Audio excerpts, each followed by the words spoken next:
और देखिए एक और बड़ी खबर आ रही है सुमेरा, वो अपने व्यूअर्स को हम बताएं, लगातार पूरा अपडेट हम आपके लिए लेकर आए हैं। एक और बड़ी खबर, तवांग झड़प पर भारतीय सेना का पहला बयान आ गया है। भारतीय सेना ने मुंहतोड़ जवाब दिया। ये भारत की सेना का आधिकारिक बयान आ चुका है। झड़प के बाद फ्लैग मीटिंग हुई, ये भी भारतीय सेना ने कहा है, जो हम आपको लगातार बता रहे हैं। चीनी भारतीय जमीन पर पैर नहीं रख सके, ये सबसे बड़ा अपडेट है। चीनियों को भारतीय सेना ने भारतीय जमीन पर पैर नहीं रखने दिया, खदेड़ दिया।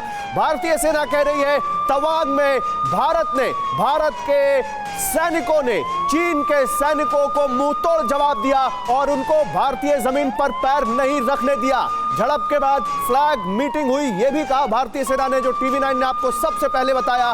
चीनी भारतीय जमीन पर पैर नहीं रख सके, यह भी भारतीय सेना की तरफ से कहा गया है। तो भारत की सेना कह रही है कि भारत के जाबाजों ने एक बार फिर अपना दमखम दिखाते हुए चीनियों को मुंहतोड़ जवाब देते हुए उनको खदेड़ा है और भारत की जमीन पर पैर नहीं रखने दिया है। भारतीय सेना ने मुंहतोड़ जवाब दिया है, यह भारतीय सेना कह रही है। भारतीय सेना की तरफ से स्टेटमेंट आया है कि हां झड़प हुई है और हमने एक फ्लैग मीटिंग भी की है, लेकिन सबसे बड़ा जो टेक अवे है वो ये है कि चीनी भारतीय जमीन पर पैर नहीं रख सके। सुमेरा प्लीज आप इस स्टेटमेंट अगर बता सके। जी हाँ, इस स्टेटमेंट को भी बता देते हैं जो भारतीय सेना की तरफ से जारी किया गया है, जिसमें कहा गया है कि in certain areas along the LAC in the Tawang sector in Arunachal Pradesh, यानी एक कुछ इलाके LAC के जो तवांग सेक्टर में है अरुणाचल प्रदेश में, वहां ये झड़प हुई है। इसके बारे में जानकारी दी गई, जो आधिकारिक बयान दिया गया है भारतीय सेना की तरफ से। देखिए वो हम आपको बता रहे हैं, Tawang sector incident, Tawang sector में जो इंसिडेंट हुआ है उसके बारे में बताया जा रहा है। In certain areas along the LAC in the Tawang sector in Arunachal Pradesh, Arunachal Pradesh के तवांग सेक्टर में LAC के पास there are areas of differing perception, यानी वो इलाके जिन पर भारत और चीन की अलग अलग राय है। Where in both sides patrol the area, यानी वो इलाके जहां पर दोनों तरफ से पेट्रोलिंग की जाती है up to their claim lines, यानी जहां पर भारत का क्लेम है वहां तक भारत पेट्रोलिंग करता है, जहां चीन का क्लेम है वहां तक चीन पेट्रोलिंग करता है।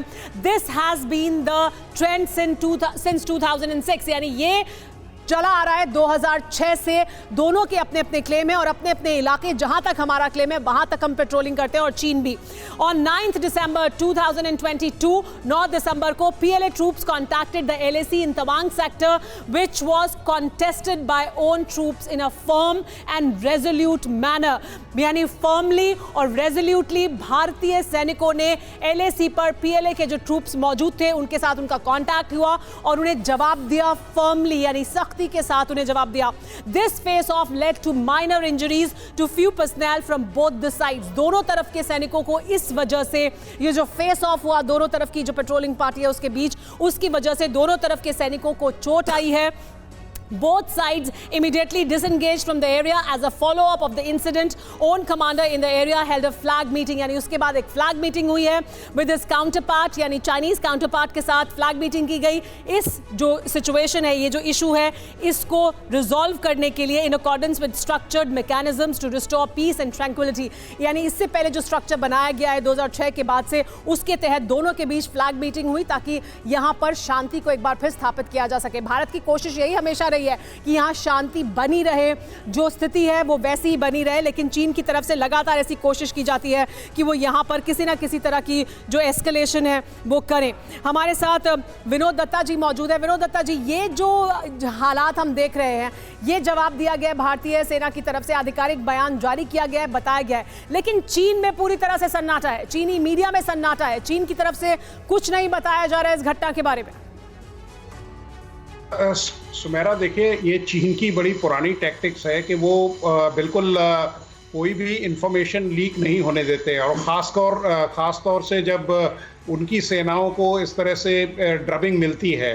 और ये चीन की बड़ी ख़ास वो है कि उनका ख़ासकर जो मीडिया है वो बिल्कुल एकदम रेडियो साइलेंस ऑब्जर्व करता है। लेकिन भारतीय सेना एक ट्रेडिशनल और बड़ी जाबाज सेना है। उन्होंने ये बिल्कुल कबूल किया है कि उनके इतने सैनिक घायल हुए हैं, लेकिन उन्होंने जितनी क्षति चीनी सैनिकों को पहुंचाई है वो कई गुना है, और उन्होंने अपनी सरजमी पे चीनी सैनिकों को पैर नहीं रखने दिया। और ये बहुत ही बिल्कुल दिलेरी वाली बात है।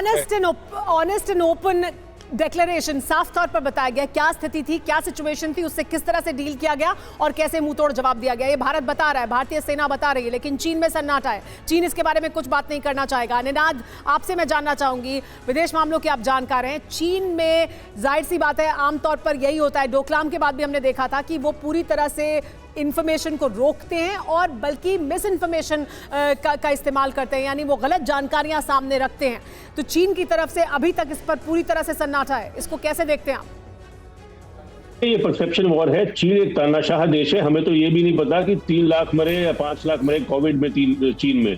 तो ये इससे मैं बिल्कुल सरप्राइज नहीं हूँ। अगर हम वापस इस इंसिडेंट में आए जो तवांग में हुआ है, देखिए इसमें चीन की बड़ी साजिश ये भी हो सकती है कि एक नया फ्रंट खुले। अभी तक लद्दाख में सीमित था, 20 साल है। मुझको लगता है सबसे ज्यादा खतरनाक पार्ट इसका यही आया है जब एक नया फ्रंट खुला है अरुणाचल प्रदेश में और दोनों तरफ से infrastructure, missile, fighter plane, army foot in the ground ready है। तो मुझको लगता है कि अब इतनी ठंड में -25 में पारा गर्म हो रहा है और एक नया फ्रंट खुल रहा है और उसके मायने बहुत सारे हो गए। जी हाँ, राठौर सर, आप भी लगातार ये कह रहे हैं कि दरअसल चीन की साजिश ये है और कोशिश ये है कि एक और फ्रंट एक्टिव हो जाए, यानी भारत की जो सेना है वो दूसरे फ्रंट पर भी एक्टिव हो जाए। लेकिन भारत की सेना लगातार ये बार पहले भी कह चुकी है, सरकार ये कह चुकी है कि हम 1-2 नहीं, कितने भी फ्रंट आप खोलें, हर फ्रंट पर हम मजबूती से लड़ सकते हैं और उसके लिए हम पूरी तरह से तैयार हैं। लेकिन किस तरह से इसको भारत को डील करना चाहिए इस सिचुएशन को, ताकि भारत इससे सिर्फ गेन करे? देखिए, जो ईस्टर्न सेक्टर है वो सूरत हाल अलग है लद्दाख की तरह। लद्दाख में हमको डिफेंसेस लेनी पड़ी, मजबूरन लेनी पड़ी गलवान के बाद और बाकी जो LAC पे बात हुई।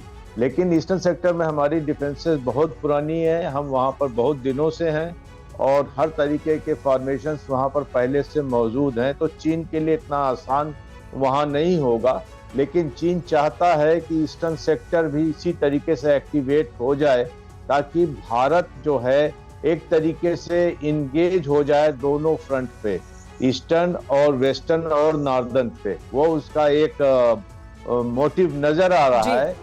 और ईस्टर्न सेक्टर में चाइना लद्दाख के वर्क्स जो है वहाँ ज्यादा एक्टिव रहा है।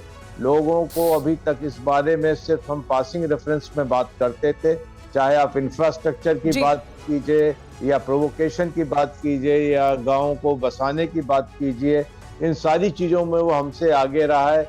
और चाहे आप भूटान को सर, आपको मैं रोकना चाहूंगी।